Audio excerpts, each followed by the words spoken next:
Irène Munch, bonjour. Bonjour. On va maintenant rentrer un petit peu dans la mise en œuvre concrète de ton projet. Est-ce que tu pourrais nous décrire une séquence type ? Alors, la séquence type commençait dans la salle informatique. Donc déjà, les élèves étaient soit tout seuls, soit par deux, mais on va dire qu'ils étaient par deux la plupart du temps. Donc ils se mettaient chacun à leur poste. Avec les plus petits, c'était déjà la connaissance du matériel.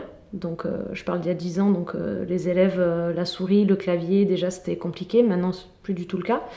Et on découvrait le logiciel, en fait, qui était déjà ouvert sur l'écran d'ordinateur.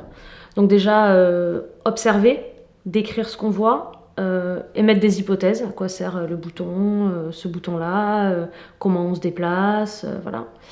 Et ensuite, la pratique. Donc maintenant, vous avez le droit de toucher. Donc on découvrait... évidemment, on clique partout, tout s'ouvre, voilà, c'est magique. Et après, on est perdu. Donc après, on remet en commun, donc on revient en grand groupe, on essaye de dire, bon alors, ce bouton, il sert à quoi vraiment maintenant ? Qu'est-ce que vous avez découvert ? Donc essayer de lister. Et à partir de là, on expliquait, maintenant, on va étudier le film qu'on a été voir au cinéma. Donc on avait pu travailler sur les plans, donc déjà comprendre ce que c'est qu'un plan, ce qui n'est pas évident. Et pouvoir les choisir. Donc choisir son moment préféré. Donc ça permettait de se promener dans le film, de revoir des images, de revoir des séquences, et après de pouvoir choisir, et puis choisir la couleur aussi, dans quelle couleur on allait mettre le petit rectangle qu'on préférait. Ça, c'était le moment préféré. Voilà. Et puis, on commençait sur des activités très simples de manipulation. Puis avec les plus grands, une fois que cette étape-là était passée assez vite, on pouvait rajouter des annotations en disant telle couleur c'est tel personnage qui apparaît, telle couleur c'est l'autre, et puis voir tiens, il y a une alternance, donc un champ contre champ, et ça permettait de travailler certains termes de cinéma. Comment tu prépares une séquence comme celle-là ? Alors ça demande beaucoup de temps sur le logiciel, donc quand j'étais toute seule, c'est là où ça prenait énormément de temps, puisqu'il fallait... bien observer le film, donc déjà le voir plusieurs fois, et puis sur le logiciel, déjà faire les activités qu'on allait proposer, les tester, et évidemment, des fois ça marchait pas, mais c'est ça qui prenait beaucoup de temps en fait, de préparer les séquences, les annotations, puisqu'on pouvait préenregistrer des annotations dans le logiciel pour que les élèves puissent s'en servir après, ou des petits montages qui étaient déjà faits, donc c'est tout ce temps-là qui était très long, très très long, mais qui permettait vraiment après de se confronter au même problème que les élèves allaient se confronter. Donc du coup, ça permettait d'être prêt, même s'ils en trouvaient d'autres au fil de la séance. Comment tu fais pour l'évaluer, cette séquence ?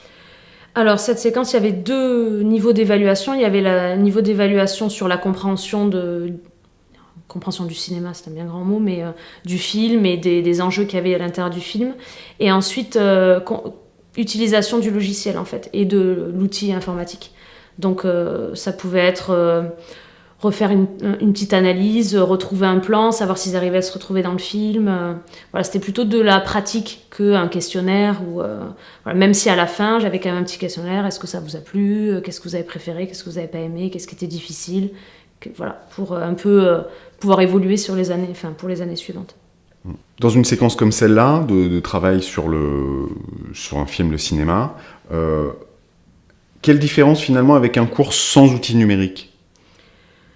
Alors sans outils numériques, moi ça me paraît compliqué de pouvoir permettre aux élèves de vraiment mettre les mains dans le cambouis en fait, de vraiment manipuler le film, de vraiment se balader à l'intérieur du film. Donc à moins d'avoir chacun une tablette, mais on en revient à l'outil numérique, ça ne peut être qu'une personne qui manipule le film, qui se balade à l'intérieur du film avec le curseur sur un vidéoprojecteur par exemple, avec un ordinateur, mais je ne vois pas comment on peut analyser l'image et le son dans un film, particulièrement dans un film, sans l'outil numérique. Parce que, à moins de présenter des photogrammes sur une feuille papier, mais sans outil numérique, c'est quand même impossible. À moins d'avoir une pellicule, mais il faudrait quand même un banc de montage. Ça serait un matériel impossible à avoir dans une école. Donc l'outil numérique est vraiment très adapté pour, en tout cas, le travail sur le cinéma. Je vois pas comment je pourrais faire autrement.